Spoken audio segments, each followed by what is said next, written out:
সোমবারও কয়লা পাচার মামলায় চার্জ গঠন করা গেল না।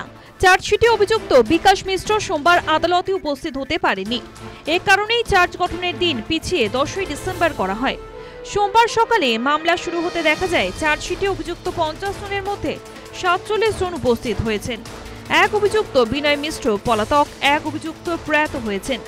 ওদের বাদ দিয়ে বাকি 48 অভিযুক্তের মধ্যে 47 জন উপস্থিত হয়েছিলেন।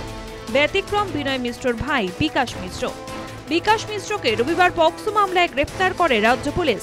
এই কারণেই বিকাশ মিশ্র হাজির হতে পারেননি। সকালে আসানসোল আদালতে ক্ষুব্ধ বিচারক বলেন, জেল বা থানা যেখানেই থাকুন সেখান থেকেই বিকাশ মিশ্রকে ভার্চুয়ালি হাজিরা দিতে হবে। এরপরে বিচারক কালীঘাট থানা এবং প্রেসিডেন্সি সংশোধনাগারে মেল করে ভার্চুয়াল হাজিরার কথা জানান। তবে বিকাশের আইনজীবী জানান কোনো নির্দেশ পাননি। জানেন চার্জ গঠন ছিল, আজকে সব অ্যাকিউজড প্রেজেন্ট ছিল, কিন্তু ওয়ান অফ দ্য অ্যাকিউজড বিকাশ মিশ্র কলকাতায় একটা অন্য কেস কানেকশনে অ্যারেস্ট হয়ে গেছে বলে আজকে ফিজিক্যালি অ্যাপিয়ার করতে পারেনি, যার জন্য আজকে চার্জ ফ্রেম করা গেল না। কোর্টের তরফে মেল পাঠানো হয়েছিল আলিপুর স্পেশাল কারেকশনাল হবে, যদি আমি ভুল না হয়, কিন্তু বিকাশ মিশ্র ইনফ্যাক্ট গতকাল কোর্টে প্রডিউস হয়েছিল।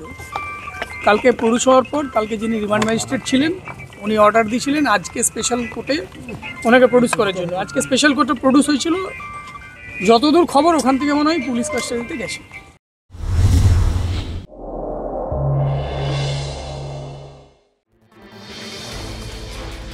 রবিবারের গ্রেফতারের পর সোমবার বিকাশ মিশ্রকে আলিপুর আদালতে হাজির করানো হয়েছিল। সেই মামলার শুনানির কারণে বিকাশ মিশ্রকে ভার্চুয়ালিও হাজির করানো যায়নি। ফলে আসানসোল আদালতে চার্জ গঠন করা যায়নি। আগামী 10ই ডিসেম্বর কয়লা পাচার মামলায় চার্জ গঠন হবে। চার্জ গঠনের আগের দিন হঠাৎ করে বিকাশ মিশ্রকে গ্রেফতারিতে উঠছে প্রশ্ন। গ্রেফতার হওয়ার পর বিকাশ বলেন, তিনি মুখ খুললে সরকার পড়ে যাবে।